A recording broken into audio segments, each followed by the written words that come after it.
Full race cards and selections for every weekend and every day of major horse racing festivals are available on our website. Subscribe to ULO and never miss out on our racing coverage. On to day 2 of Royal Ascot 2024, and summer has finally shown up. According to King George II, an English summer is 3 fine days and a thunderstorm, so expect softer ground at the end of the week.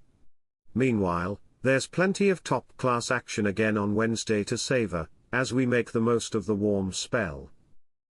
Wednesday's nap goes in the feature, the Prince of Wales's Stakes.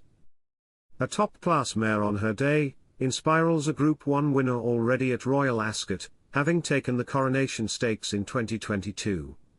She finished last season with a hat-trick of Group 1s, at Deauville, the Sun Chariot at Newmarket, and the Breeders' Cup filly and mare Turf at Santa Anita. This daughter of Frankel may have even more to come at 5, and should have blown out any cobwebs when 4th in the locking on her seasonal reappearance. Aidan O'Brien's Auguste Rodin is the obvious danger, but Inspiral to edge it with the fast-finishing French raider Horizon Doré also in the mix. Our next best lines up in the Duke of Cambridge Stakes. Last year's winner Rogue Millennium gets our vote to defend her crown, and repay some of the eye-watering sum she went for, at the end of last year. Now housed in Joseph O'Brien's yard, she was good enough to mix it with the boys at the highest level here in October, when 5th in the Queen Elizabeth II Stakes. Back against the girls, this looks a whole lot easier, and after a creditable 3rd in the Lanwades Stud Stakes, where she had to squeeze through on the rail, she's ideally placed in stall 2. John and Thady Gosden send out the highly rated Laurel, but she's been off for over a year, so Rogue Millennium gets the nudge. Opening Wednesday's card is the Queen Mary Stakes, where we'll side with Xanthi.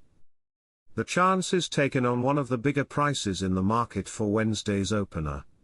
Richard Hannon's Earthlight filly won over course and distance on her debut under rules, finding something extra in the final furlong to get her head in front, and should only come on for that run.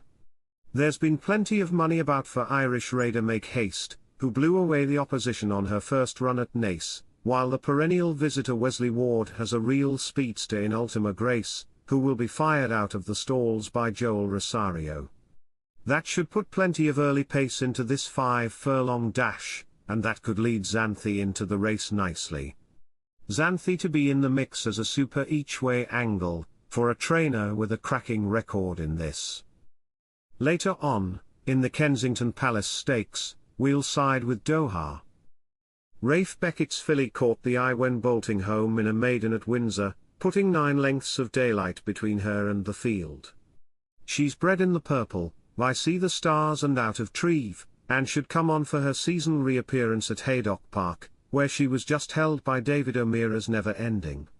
Plenty with chances including Summer of Love and Twirling, but Doha looks one going the right way, so gets our vote. Next up is the listed Windsor Castle Stakes, to bring the curtain down on Wednesday's card. The closer can go to Aidan O'Brien with Treasure Isle, at the expense of stablemate Celtic Chieftain.